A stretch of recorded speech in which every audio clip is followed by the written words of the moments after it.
እናነባለን። ማካፈላችሁ ክፍል መጽሐፈ ኢያሱ ወልደ ነዌ ምዕራፍ 5 ላይ ያለውን ሐሳብ ነው። ከቁጥር 1 ጀምሮ እስከ 9 ያለውን አነባለሁ። ሁላችሁንም እንደገና በእውነት ደስ ብሎናል። ይሄ ደስታ ቀላል አይደለም። ተጀመረ እንጂ አልጨረስነውም። ስለዚህ የተለየ ደስታ እንደሚመጣ አልጠራጠርም። እንዲህ ይነበባል። በጌታ በኢየሱስ ክርስቶስ ስም አነባዋለሁኝ። ኢያሱ መጽሐፍ ምዕራፍ 5 ከቁጥር 1 ጀምሮ እስከ 9።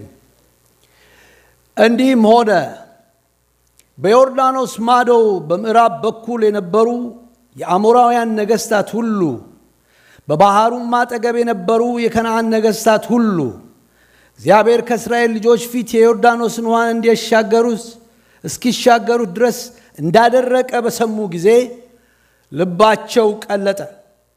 ከእስራኤልም ልጆች የተነሳ ነፍስ ከዚያ ወዲያ አልቀረላቸውም። በዚያ ጊዜ እግዚአብሔር ኢያሱን የባልጩት መቁረጫ ሰርተ የእስራኤል ልጆች ሁለተኛ ጊዜ ግረዛቸዋል። ኢያሱም የባልጩት መቁረጫ ሰርቶ የግርዛት ኮረብታ በተባለው ስፍራ የእስራኤል ልጆች ገረዘ። ኢያሱ የገረዘበትም ምክንያት ይህ ነው። ከግብፅ የወጡ ሕዝብ ወንዶች ሰልፈኞች ሁሉ ከግብፅ ከወጡ በኋላ በመንገድ ላይ በምድረ በዳ ሞቱ።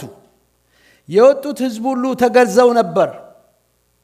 ነገር ግን ከግብፅ በወጡበት መንገድ በምድረ በዳ የተወለዱት ሕዝብ ሁሉ አልተገረዙም ነበር።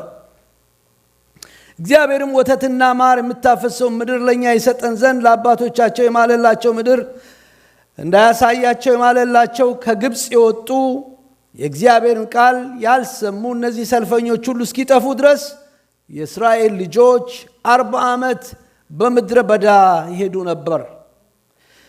ልጆቻቸውን በእነርሱ ፈንታ አስነሳ።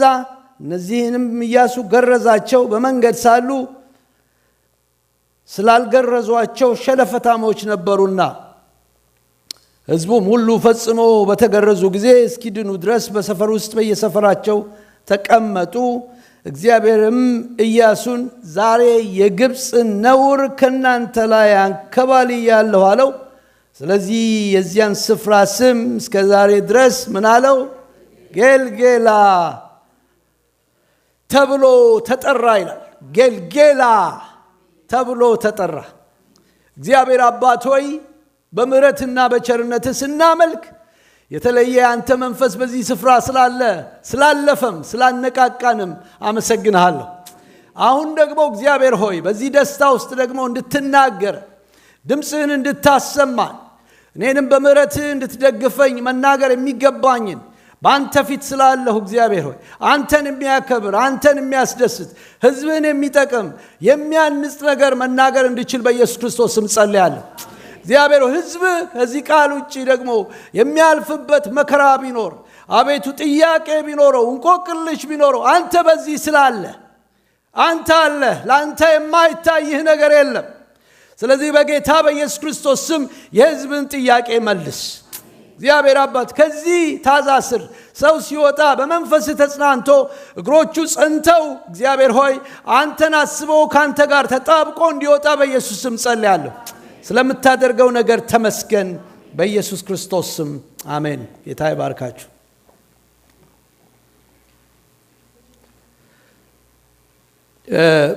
ባለፈው ሳምንት የጀመርነውን ነገር ነው አሁንም የምንቀጥለው። እንደምታዩት ባለፈው ስንካፈል አብረን በነበርንበት ጊዜ ይሄንን አካሄድን ከእግዚአብሔር ጋር የማድረግ የሚለውን ሐሳብ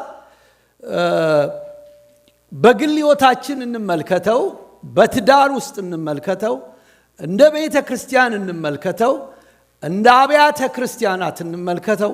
እንደገና ደግሞ ሰፋ አድርገንም በአገር አቀፍ ደረጃም በናሽናል ደረጃም እንየው።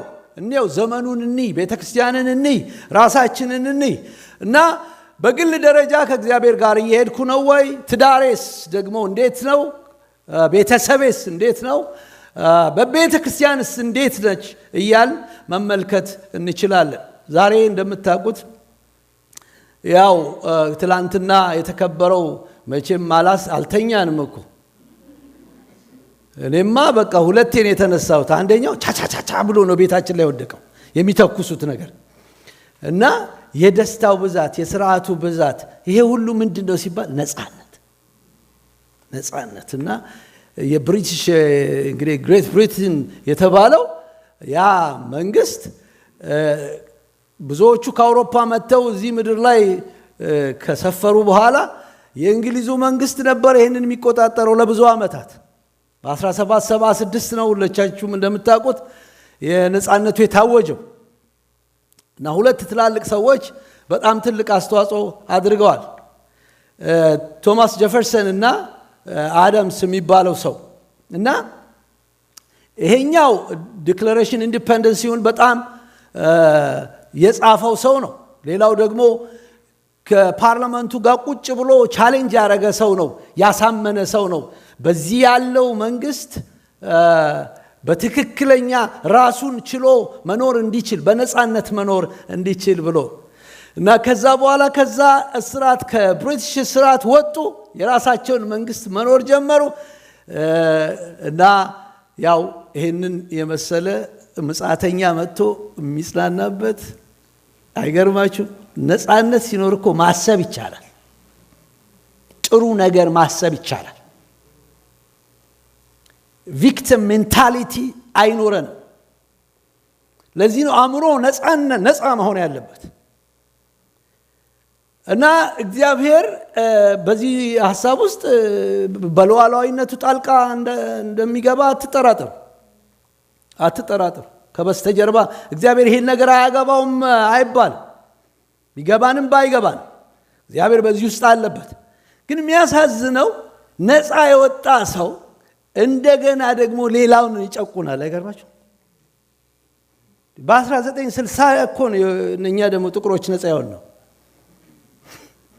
እና ልክ መጽሐፍ ቅዱስ ላይ ያለው ታሪክ አይመስልም ያ ሰውዬ ገንዘብ ተበድሮ ከባል ትልቅ ሰውዬ እና ገንዘብ ወሰደና በቃ አበደረው ተመልሶ ሲመጣ አጥፍቶታል ይሄ መጽሐፍ ቅዱስ ላይ ያለውን ታሪክ ታውቁታላችሁ ከዛ ጌታው በጣም ተናገረው ሲናገረው ገንዘቡን አምጣ ሲለው አጥፍቼዋለሁ ሲለው ከዛ ማረው እና ለካ ከዛች ከተበደረው ላይ ለአንዱ ደግሞ ትንሽ አበድሮ እንግዲህ እኔ በኔ ቨርዥን ስሙት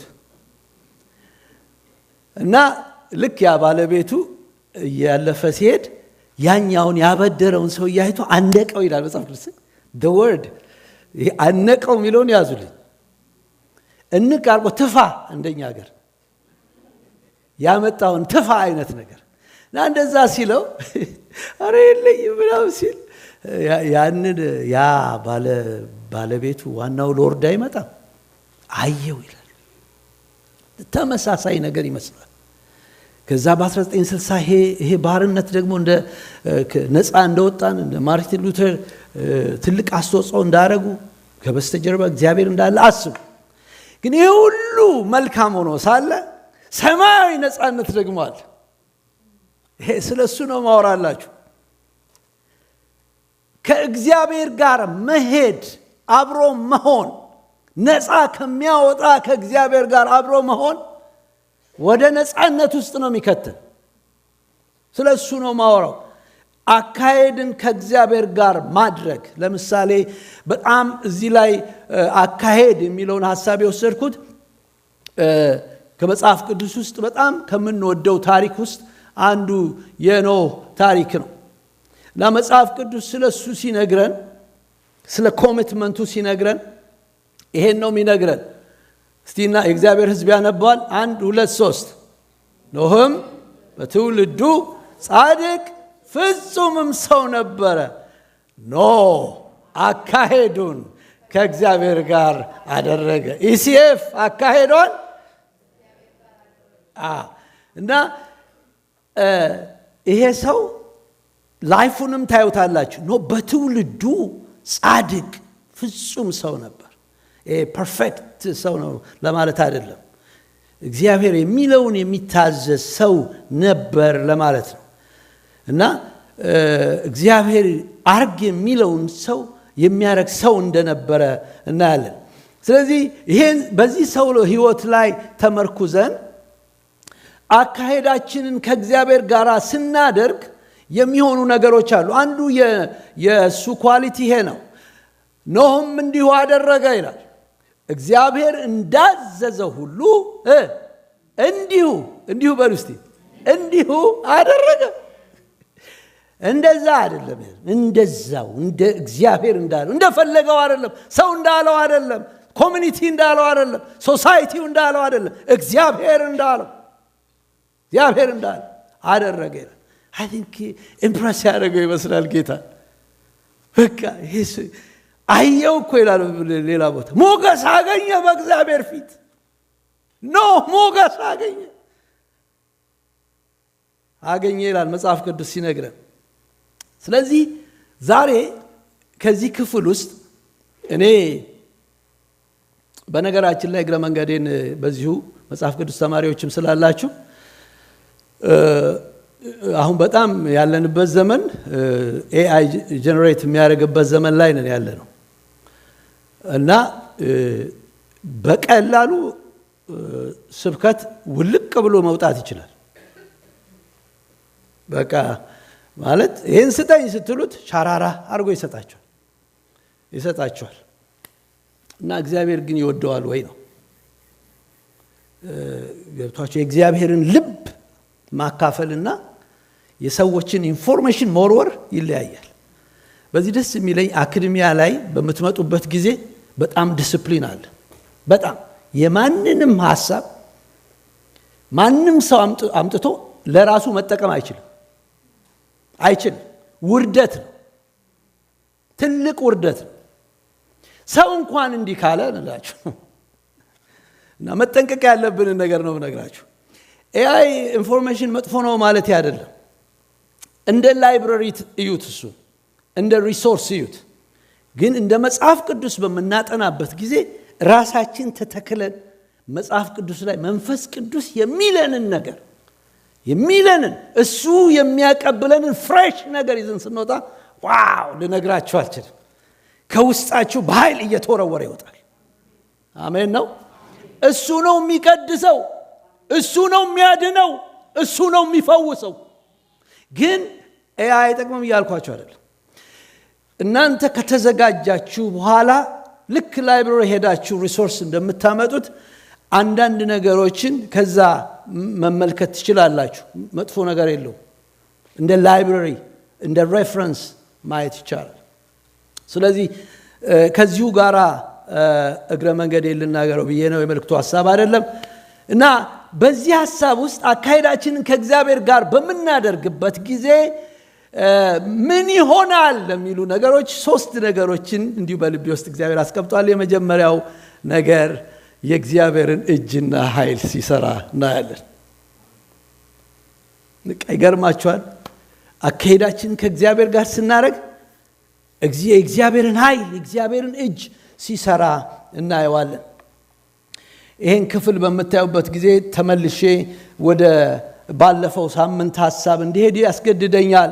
ምዕራፍ 4 ቁጥር 24 ላይ ይኸውም የእግዚአብሔር እጅ ጠንካራ እንደሆነች የምድር አሕዛብ ሁሉ እንዲያውቁ ይላል።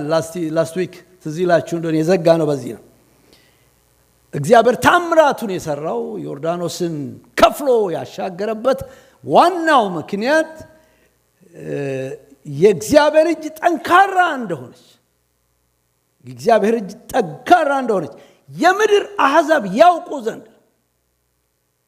የምድር አሕዛብ ያውቁ ዘንድ አምላካችሁንም እግዚአብሔርን ለዘላለም እንድትፈሩ ነው ብሎ ይናገራል። ስለዚህ የታምራቱ ዓላማ እሱ ነው ማለት ነው። እና በዚህ ታምራት ውስጥ ግን ካህናቶች ነበሩ፣ ኢያሱ ነበሩ፣ ሌሎቹ ሁሉ ከእግዚአብሔር የሚሰራውን ስራ እጁን አይተውታል። ታምራቱ ኖህንም ቅድም እንዳሳየዋችሁ ኖህ የገነባው አርክ 50 ሜትር ቁመት እንዳለው ይገመታል። ያው እዛ ላይ የተቀመጠው በዛሬ መለኪያ ጋር ሲታይ ትንሽ ኤግዛክት ይሄ ነው ማለት አይቻልም። ቁመቱ ወደ ላይ 5 ሜትር ነው፣ ስፋቱ ወደ 7 ሜትር ይሆናል። እና ይሄንን ብዙዎች ኢቫንጀሊካል ስኮለርስ ምንድነው የሚሉት 100 ዓመት እንደፈጀበት ጊዜውን ይተምናሉ። ኢማጂን ይሄንን በሙሉ ዓመት በትዕግስት እንዴት ሰው መቆም ይችላል? እግዚአብሔር አጠገቡ ከሌለ እና እንጨቱን ማቁረጥ አለ፣ ማምጣት አለ። የአገር ሰው በሙሉ እሱን ሲያየው በቃ መዘበቻ ነው፣ የሚናቅ ነው። ምንድነው የሚሰራው በደረቅ ምድር? እሱ የእግዚአብሔርን እጅ አይቷል፣ የእግዚአብሔርን ኃይል አይቷል። ስለዚህ እዚህ ውስጥ የምታዩት ምዕራፍ 5 ላይ የእግዚአብሔር እጅ ሲሰራ ታያላችሁ። ዮርዳኖስን ሲሻገሩ ዋናው ዮርዳኖስን መሻገራቸው ነው። ከዛም በኋላ ግን ከእርሱ ጋር ሰራተኞች ሆነው ሲሰሩ ከእግዚአብሔር ጋር አብረን ሰራተኞች ስለምንሆን እጁ ሲሰራ እናያለን። የናጥፉልኝ እዛ ላይ በስተት የገባች ከእግዚአብሔር ጋር አብረን ሰራተኞች ስለምንሆን እጁ ሲሰራ እናያለን። እዚህ ላይ ብዙ አልቆይም። ባለፈው ሳምንት እንዳየነው የታምራቱ ዓላማ ሰዎች እግዚአብሔርን እንዲያውቁ ስለሆነ እና ደግሞ ያንንም ሲሰራ እግዚአብሔር አብረውት ሆነው ይመለከቱ ነበር። ሌላው ትልቁ ነገር እዛ ጋር የምታዩት የእግዚአብሔርን ክብር እናያለን። እና ልክ ይሄንን ነገስታቶቹን ተመልከቱ። እንዲህም ሆነ በዮርዳኖስ ማዶ በምዕራብ በኩል የነበሩ የአሞራውያን ነገስታት ሁሉ በባህሩ አጠገብ የነበሩ የከናናውያን ነገስታት ሁሉ እግዚአብሔር ከእስራኤል ልጆች ፊት ዮርዳኖስን ውሃ እስኪሻገሩ ድረስ እንዳደረቀ በሉልኝ እስቲ። እንዳደረቀ የብዙዎቻችሁን ነገር እግዚአብሔር እንደዚህ ዋው እንዴት ሌሊቱን እንዴት አልፈዋለሁ ያላችሁትን ነገር እግዚአብሔር አላደረቀላችሁ? አሜን። እግዚአብሔር አደረቀው። ስለዚህ ይሄንን ሰሙ። እግዚአብሔር የሰራው ነገር ይሰማል እላችሁ፣ ይሰማል። በሰሙ ጊዜ ግን ልባቸው ቀለጠ ይላል። ስለዚህ የእግዚአብሔርን ክብር እናያለን። የሕዝቡ ልብ ሲቀልጥ ታያላችሁ። እግዚአብሔር ከሰራው ስራ የተነሳ የእግዚአብሔር እጅ ሲገለጥ ወገኖቼ፣ በማያምኑት አካባቢ እንኳን እንደዚህ አይነት ስራ ሲሰራ ታያላችሁ። እግዚአብሔር ሲፈራ ታያላችሁ። እግዚአብሔር ሲከበር ታያላችሁ። ኖህ አካሄዱን ከእግዚአብሔር ጋር ስላደረገ የእግዚአብሔርን እጅ አይቷል። እግዚአብሔር ፈራጅ እንደሆነ፣ ቀላው ሲነደል፣ ውሃው ሲፈስ የእግዚአብሔርን ፈራጅነትና ታላቅነት ተመልክቷል። ዮሴፍን እስቲ ለአንድ አፍታ ላንሳላችሁ። የእግዚአብሔርን እጅ ያየ ሰው፣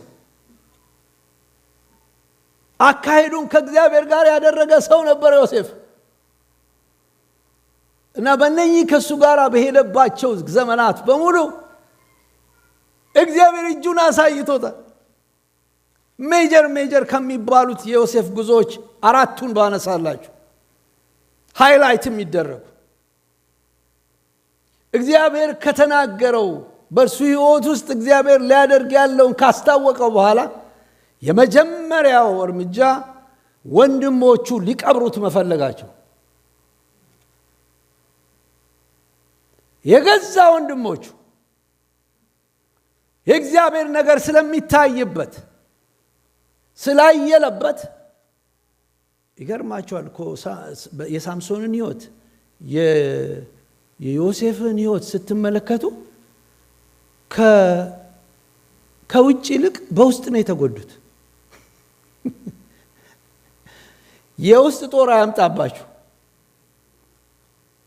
እና ሊቀብሩት ሲሞክሩ የሚገርማችሁ መቅበር አይችሉም። ለምን አትሉኝም? የእግዚአብሔር እጅ አሜን ነው። የእግዚአብሔር እጅ አለ። they can't አይችሉም። ስለዚህ ከእግዚአብሔር ጋር ስንሄድ አንፈራም ልላችሁ አንፈራ ኖ ሁለተኛው የስከዙ ጉዞ ውስጥ ተሽጦ የሄደበት ይሄ ደግሞ መሸጥን ስም ከማጥፋት ጋር ከምናምን ጋር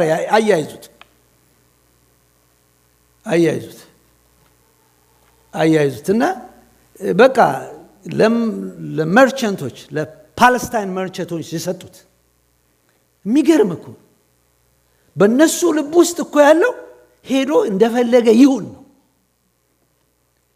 these are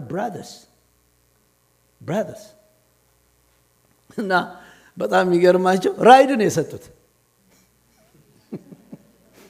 ራይድ በቀጥታ ወደ ግብጽ ለምን እግዚአብሔር ከእርሱ ጋር ነበር ይላል ሃሌሉያ ከእግዚአብሔር ጋር የሚሄድ ሰው ወገኖቼ እንደዛ ነው ይወጣል ሊቀበር ሲል ይወጣል ራይድ ይሰጠዋል ምንም እኮ እሱ ደግሞ ሪአክት ሲያደርግ አታዩትም ይሁ እንዳደረጉኝ ምናምን ስለታዩት በቃ ረፍ ያለ ሰው የት ነው የምንሄደው የሚል ይመስለኛል ከዛ እና በጣም የሚገርማችሁ ደግሞ ፖቲፋራ ሚስት ቤት ገባ በጣም አደገኛ ተመልከቱ ብዙ ጊዜ በሚመስለንኛ ከእግዚአብሔር አካሄድ ምን ወጣው የሚመስለን ይሄ ባደገኛ በመከራ ወንድሞች ሲጎዱ ምናምን ይመስለናል ደግሞ በምቾትም ይመጣል በምቾት ፖቲፋራ ሚስት ቤት ገባ ፓላስ ውስጥ ምናምን እንደ 5-6 ክፍል እያለፈ ምናምን በዛ እንትን እየበላ ምናምን የሚሄድበት ቦታ ማለት ነው ቁጭ ብሎ ሳሎኑ ምናምን የተለየ ማለት ነው በዛሬ ጊዜ እንዳለው በቃ እንዲህ ስታረጉ ቲቪው የሚወጣ አልጋው የሚዘረጋ ቤት ማለት ነው እንደዛ ማለት ነው እንደዛ አይነት ቤት ሲገባ ከዛ ምቾቱ ይዞት እንደገና ሚስትየውም ግብዣ አቀረበችለት ይኸውላችሁ ምቾትም በቃ ኃይለኛ ነው አካሄድ ግን እግዚአብሔር አብሮት ስለነበር እግዚአብሔር እንደሚያየው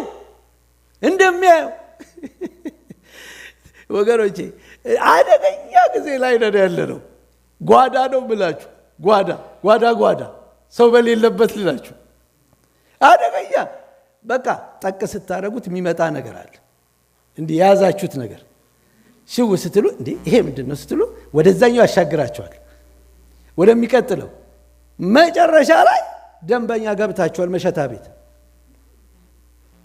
ገብታችኋል ፖርኖግራፊ ይመጣል በጣም አስጸያፊ ነገሮች ይመጣሉ አሁን እዚህ ውስጥ ይሄን እንዴት ታነሳለህ አትበሉኝ ፐርሰንቴጅኑና ይሁ ፓስተሮች ራሳቸው ያሉበትን ደረጃ በዘመኑን ነው ኮመዳችሁ ስታቲስቲክ በመቆጠር ጊዜያችሁን አልፈጅም እና ይሄ እግዚአብሔር ከእርሱ ጋር ስለነበር አለ የእግዚአብሔር እጅ ነው የሚረዳውላችሁ አካሄዱን ከእግዚአብሔር ጋር የሚያረግ ሰው ካጸያፊ ነገርም ይወጣል ይጠላዋል ይጸየፋል ከዚህ ክብር እንዴት ወድቃለሁ ይላል ስለዚህ የእግዚአብሔር ቤተሰቦች በእኛም ዘመን እኮ እግዚአብሔር እጅ ገናና በነበረው በወታደራዊ የኮሙኒስት መንግስት እኮ ኃይሉ ሲደርቅ ሲፈርስ ያዩ ሰዎች አሉ እዚሁ መሐከላችን እርግጠኛ ነኝ እዚህ ያላችሁ ትልልቅ ሰዎች በብዛት በአብዛኛው የነበራችሁ ሰዎች ኢንክሉዲንግ ዛሬ እንደ እንግዳ አቶ ፍሳም ራሱ የሚኪ አባት ይሄንን ያየ ይመስለኛል ከአፍሪካ አንደኛ የተባለው አፍሪካን የሚያንቀጠቀጠው መንግስት ማንም ሊቀርበው አይችልም የተባለው በትናንሽ ልጆች ያሁኑን ልጆች የፀጉር ፋሽን በሚመስል አመጣጥ ነው የመጡት ብቅ ብለው በቃ ያ ሁሉ አንበሳ የነበረው ወታደር ይዞ ነው የሮጠው እና የእግዚአብሔር እጅ ሲሰራ ክርስቲያኖች አይተዋል ይመሰክራሉ ከሆነ እነ ተስፋዬ ጋቢሶ ሲመሰክሩ ስለዚህ እኛም እንግዲህ አካሄዳችን ከእግዚአብሔር ጋር አድርገን የመጨረሻውን ስዘጋው በዚህ ነው መዘጋው በዘመናችን ቅድም ፓስተር ሳምሶን ሲናገር ነበር እግዚአብሔር ሪቫይቫል ያሳየን አካሄዳችንን ከእግዚአብሔር ጋር እናርግና የአዙዛ ስትሪት ሪቫይቫል እዚህ ሀገር ነው የሆነው ሲሞን ሞር የሚባል ሰው ነው አንድ ጥቁር ሰው ሴቶች 2 3 4 ሴቶች ይጸልዩ ነበር እና ሲሞንን አዩት ያን ያህል መንፈሳዊም አልነበረም ሄደህ ባክስ ለመንፈስ ቅዱስ ባይብል ኮሌጅ ተምረህና አሉት ወደ ሚድዌስት አካባቢ ሄደና አንድ ትምህርት ቤት ውስጥ ሲሄድ በጊዜው ያ ጊዜ የጥቁሮች በቃ ትምህርት ቤት መግባት የሚፈቀድላቸው ጊዜ ስላልነበረ ሲሞን ሞርን በቃ መግባት አትችልም ግን ውጪ ቁጭ ብለህ መማር ከፈለክ አለው ለ2 ዓመት ውጪ ቁጭ ብሎ ተምሮ ስለ መንፈስ ቅዱስ ተመለሰ ውጪ ነው የምላችሁ እዚያውን ውጪ ብትቀመጡ ትቆያላችሁ እና ተምሮ ከዛ መጣ በጣም እሱ አልገባውም ግን ስለ መንፈስ ቅዱስ ያስተምራቸው ሴቶቹ ኃይለኛ ሪቫይቫል ውስጥ ገቡ እሱ እኮ ያስተምራል እሱ እኮ አልገባም ከዛ በማያውቁት ቋንቋ መናገር ጀመሩ ሴቶቹ ከዛ እየሰፋ ሄደ በጣም የሚገርማችሁ የሴኩላር እንትን ላይ ተጽፏል ሄዳችሁ ማየት ትችላላችሁ ተጽፏል እና የነበረው ክብር የመጣው ክብር ጋዜጠኞች መጥተው ሊዘግቡ ሲሉ ብለው ነው የሚቀሩት መሸታ ቤቶች ተዘጉ እኮ እዚህ ሀገር ነው የሆነው ወገኖች አካሄዳቸውን ጥቂት ከሚያረጉ ሰዎች ጥቂት እኮ ነው ሪቫይቫል ወገኖች በአንድ ሰው ነው የሚጀምረው ብዙ እኮ አይደለም 1 2 እግዚአብሔር የሚፈልጉ ሰዎች አንድ ላይ ከተነሱ ኃይለኛ ሙቭመንት ሊፈጠር ይችላል እግዚአብሔር ሳኖዜ ይሁን የቅዠት ንግግር ይመስላል የቅዠት ንግግር ይሄንን ከተማ እንደዛ እኮ ነው ሰሙ ይላል ሰሙ አሜን ይስሙ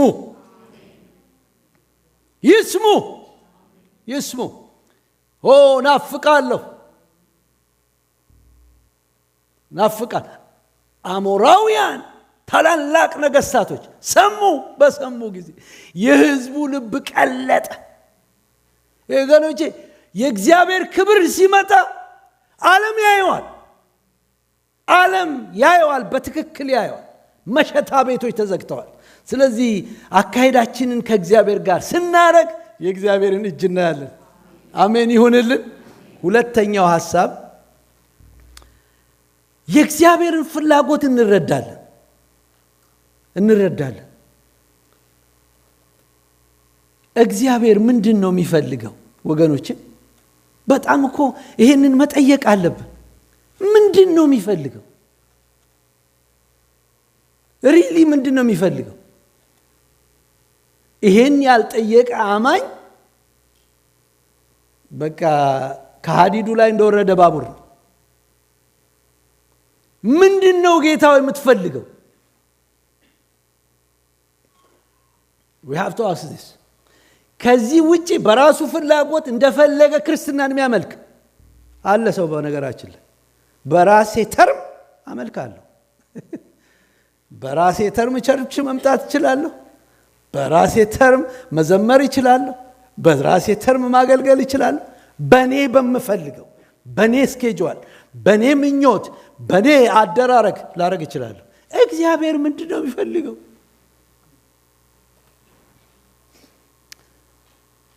ስለዚህ ከቁጥር 2 ጀምሮ ያለው ክፍል የሚነግረን ይሄንን ነው በዛ ጊዜ እግዚአብሔር ኢያሱን ምን አለው እግዚአብሔር የሚፈልገው ነገር ለኢያሱ ነገር ፓስተሮች ለኢያሱ ነው የነገረው የእግዚአብሔር ሰዎች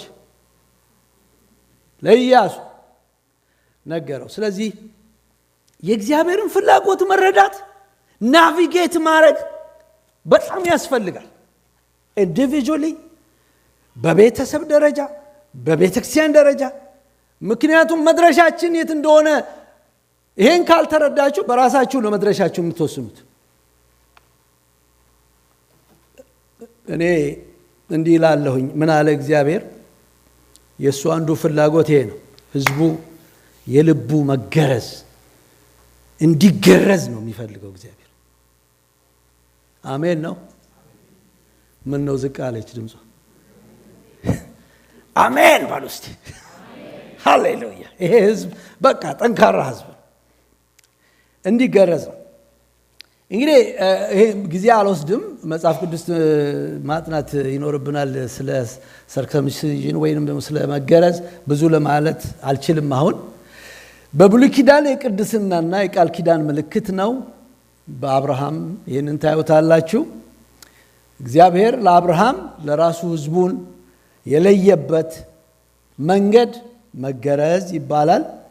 ይሄ ደግሞ በእኔ አተረጓጎም ቆሻሻን አስወግዶ ሊመራው ላለ ለእግዚአብሔር ቃል ኪዳን መግባት ማለት ነው። ሐዋርያ ጳውሎስ ይህንን የብሉይ ኪዳን ኮንሰፕት ለየት ባለ መልኩ ገልጦታል። አካላዊ ግርዘት ካሁን በኋላ እንደማያስፈልግ እና እንደማያድን ግልጽ አድርጓል። በአካል ግርዘት የብሉይ ኪዳን ኮንሰፕት በኒው ቴስተመንት አይሰራም። መዳን የሚመጣው ሙሉ በሙሉ በክርስቶስ ኢየሱስ በማመን እንጂ በመገረዝ እንዳልሆነ የጳውሎስ መልእክቶቹ ብዙዎቹ ይነግሩናል። የገላትያ መጽሐፍ ትመለከቱ ይነግረናል። ይሄ እንደውም ደስ የሚለው ገላትያ 5:6 ላይ ያለው ነው። በክርስቶስ ኢየሱስ ሆኖ በፍቅር የሚሰራ እምነት። ይሄን አይታችሁታል? በክርስቶስ ኢየሱስ ሆኖ በፍቅር የሚሰራ እምነት እንጂ መገረዝ ቢሆን አለመገረዝ ቢሆን ምንም አይጠቅምም ማለት።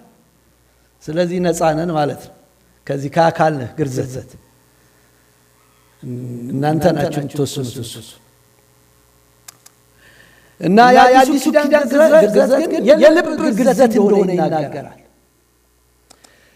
ኢቫንጀሊካልስ we have doctrines በዚህ አካላዊ ግርዘት በኢየሱስ ሞትና ትንሣኤ እንደተፈጸመ እናምናለን።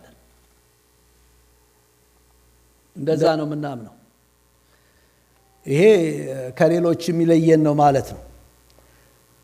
ግን ክርስቶስን እንድንመስል ደግሞ ሳንቲፊኬሽን መቀደስ የሚለው ነገር ከግርዘት ጋርም ይያያዛል። ካልተገረዝን አስቡ እስቲ። ካልተገረዝን ፊዚካሊ ያለውንም ይዩት፣ ስፒሪቹዋሊ እንቆሽሻለን፣ እንሸታለን። የኢየሱስ ጠረን ሳይሆን የሥጋ ሥራ ጠረናችን ሌሎችን ይሰነፍጣል። ስለዚህ የልብ ግርዛት መንፈሳዊ ለውጥ ነው። ትራንስፎርሜሽን ነው። ትራንስፎርሜሽናል። እንዴት ነው ልብ የሚገረዘው?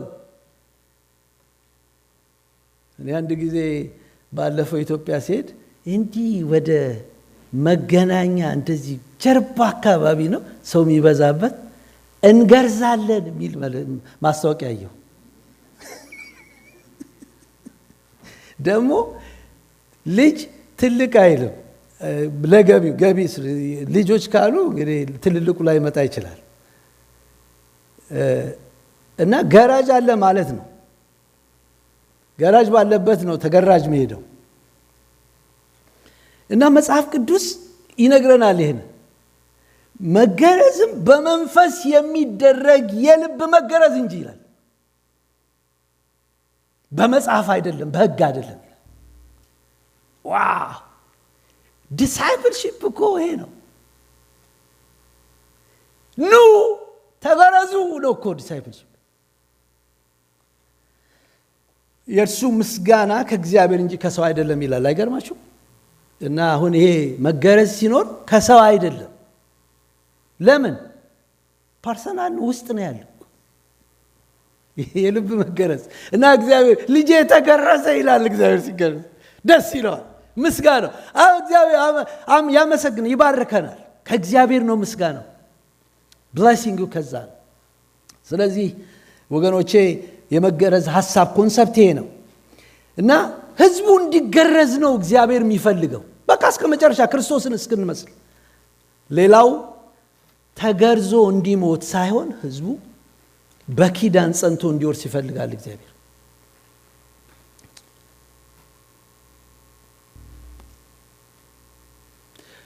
ይሄን ነው የሚፈልገው እግዚአብሔር። ተገርዘው መሞት ሳይሆን ጸንተው እስከ መጨረሻ እንዲሄዱ።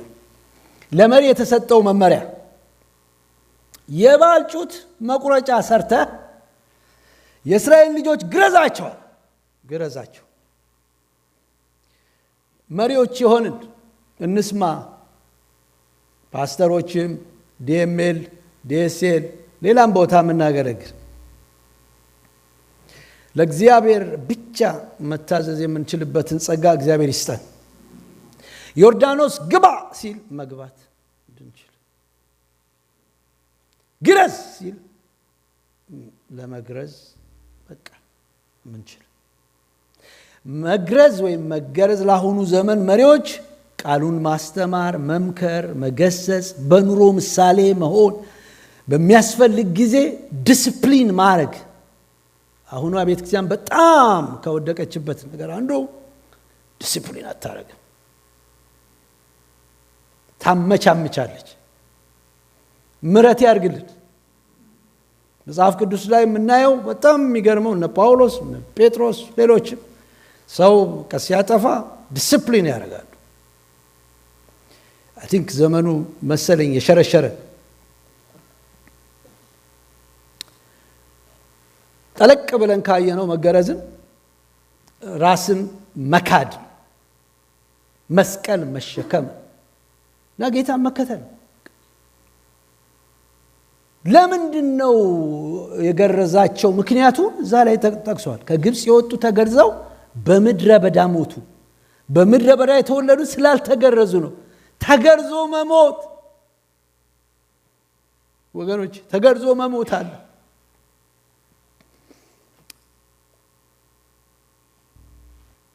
እና በልብ በፍቃደኝነት ለመገረዝ ስንመጣ ጌታ በቃ ደስ ይለዋል።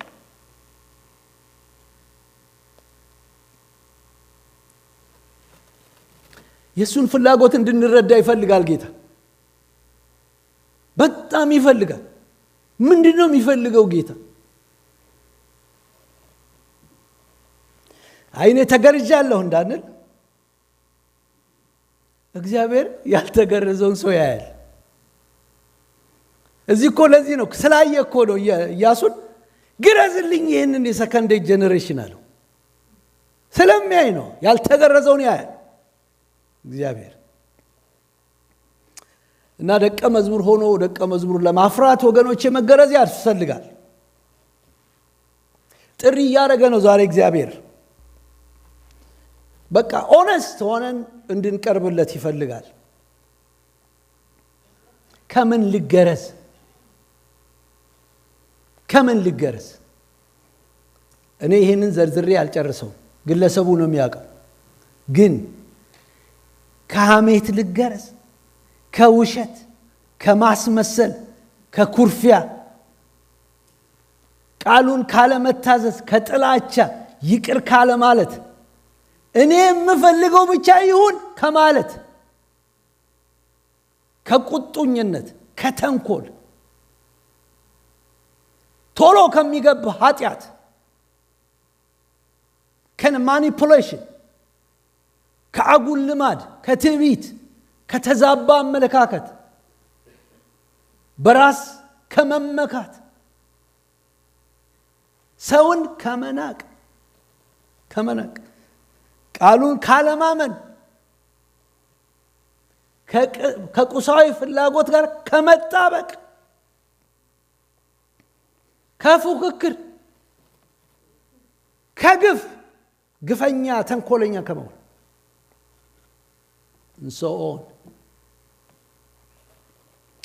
እንግዲህ ይሄንን በደንብ ልንረዳ እንድንችል አንድ ክፍል በጣም መወደው ክፍል አለ።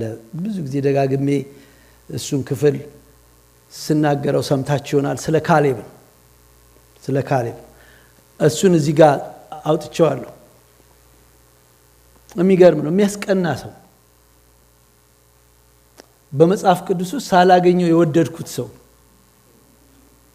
ምን ነው ብንገናኝ አንድ ላይ እናንብበው። 1-2-3 በግብፅ ምድርና በምድረ በዳ ያደረግኩትን ታምራቴንና ክብሬን ያዩ እነዚህ ሰዎች ሁሉ 10 ጊዜ ስለተፈታተኑኝ ነገሬንም ስላልሰሙ በእውነት ለአባቶቻቸው የማልኩላቸው ምድር አያዩም አለ እግዚአብሔር። ከእነርሱ የናቀኝ ሰው ሁሉ አያያትም። ባሪያዬ ካሌብ ግን ባሉት እስቲ ባሪያዬ ካሌብ ግን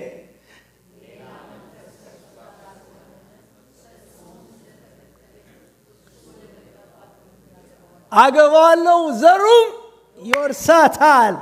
ሃሌሉያ። ስለዚህ የልባችን ይገረዝ።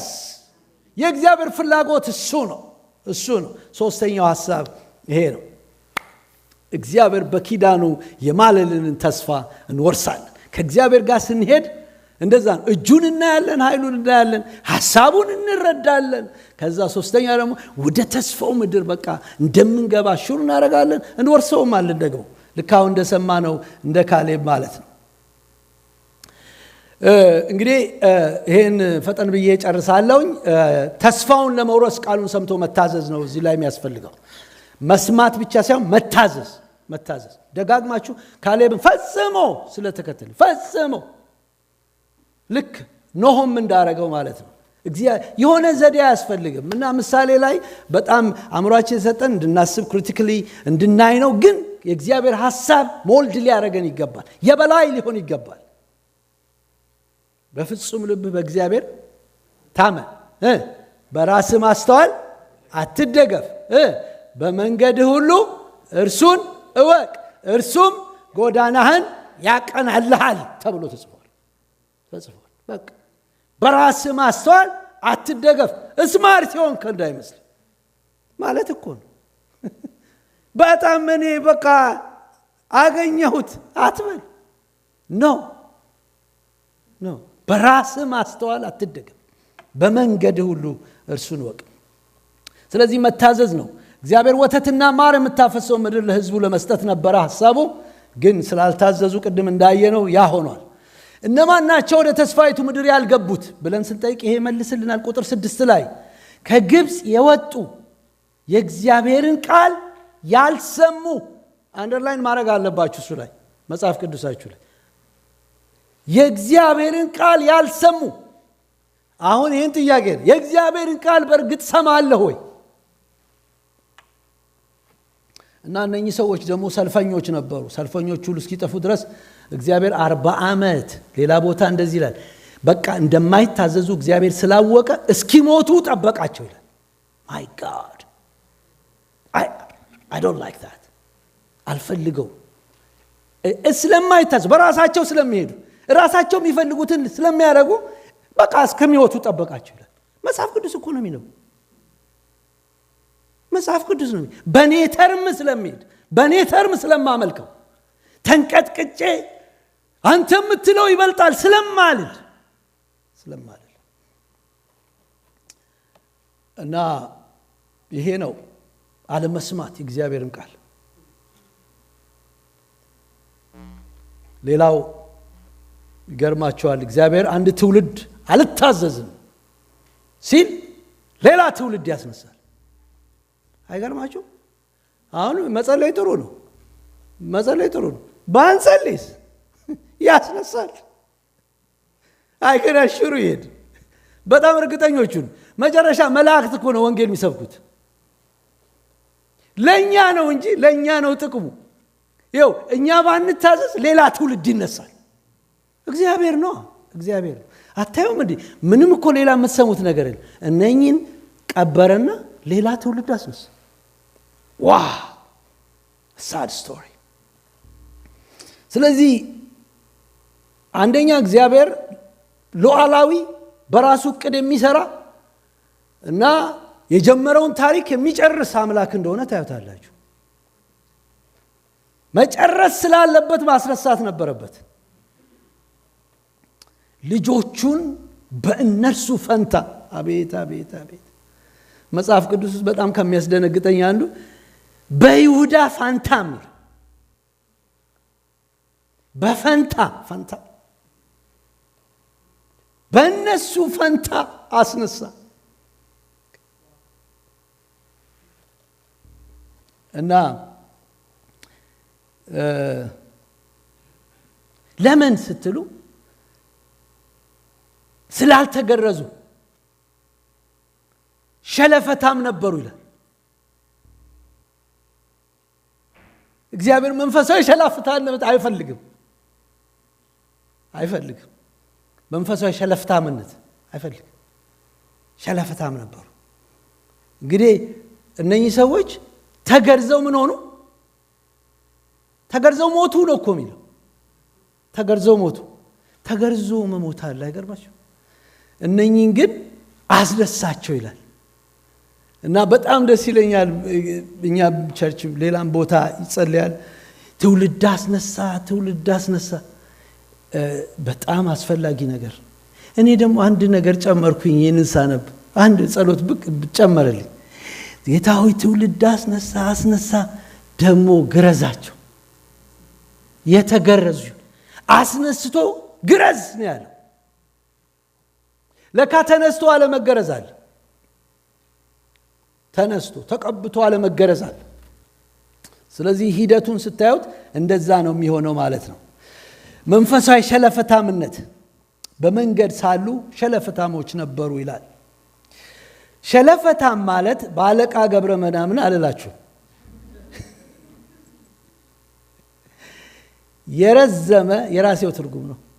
የረዘዘ፣ የለዘዘ፣ ትርፍ፣ የተያያዘ፣ የተጣበቀ፣ አላስፈላጊ ስጋ። ስፒሪቹዋሊ ይሄንን ማለት መንፈሳዊ ሸለፈታምነት ቃሉን ካለመስማት የሚመጣ መንፈሳዊ ችግር ነው። ያየዋል ጌታ ሸለፈቱ። ይህ ሸለፈት ከተስፋይቱ ምድር እንዳያስቀራችሁ ጌታ የሚፈልገውን ነገር መረዳት ጥሩ ነው። ሌላው እዚህ ክፍል ላይ የምታዩት አሁን እየደመደምኩ ነው። ግርዘት ህመም አለው፣ ፔን አለው። እስኪድኑ ድረስ እረፍት ይጠይቃል። አይገርማችሁም? የክርስትና ጉዞ የግርዘት ጉዞ ነው። ፔንፉል የሆኑ ጊዜያቶችና ፔንፉል የሆኑ ሁኔታዎች ናቸው በህይወታችን ያሳደጉን። አሞን እነሱ ናቸው ያሳደጉን። ተገርዞ መዞር አይቻልም ወገኖች። የተገረዘ ሰው እዚህ ጋር እንዳየነው በየሰፈሩ ቁጭ አሉ ነው የሚለው። እና ፔንፉል ነው መገረዝ፣ ግን አስፈላጊ ውበት የሚያመጣ ነው መገረዝ። ውበት ያመጣል መገረዝ። ይመመኝ እንጂ ልዳን፣ ይመመኝ እንጂ ልንጻ፣ ይመመኝ እንጂ ልጥራ። አይገርማችሁም? የእግዚአብሔር ደስታ ልክ ዘልዝሎ ህዝቡ ድንኳን ውስጥ ምናምን እረፍት ላይ ያለ እግዚአብሔር ድምፅ አሰማ። ዛሬ የግብፅ ነውር ከናንተ ላይ አንከባልያለሁ አለ። አሜን ይሁንልን። ዛሬ ይሄ ድምፅ እንደዛ ነው የመጣው። እግዚአብሔር ደስ ይለዋል። ሁለት ነገር፣ ገራዥ አለ፣ ተገራጃል እና በአንድ በኩል አይደለም ልክ ሲያልቅ ነው እግዚአብሔር እንደዛ ያለው። ምክንያቱም ጀነሬሽኑ የሚገርም ጀነሬሽን በቃ ብሎ ራሱን ሰጠ። ራሱ ረግረዘን ያሉ ይመስለኛል። አሁን እኮ ከባድ ነው እኮ አይገረዝም ሰው እንዴ። እግዚአብሔር እንዳይናገር እንዳይደሰት የከለከል ነው መገረዝም ቢ የግብፅ ነውር ከልጆቹ ላይ ሲያንከባልል እግዚአብሔር ይመሰክራል። ኢሲኤፍ ተገርዟል ይላል፣ ይመሰክራል፣ ይናገራል። እግዚአብሔር ይናገራል፣ እኛም እናውቀዋለን።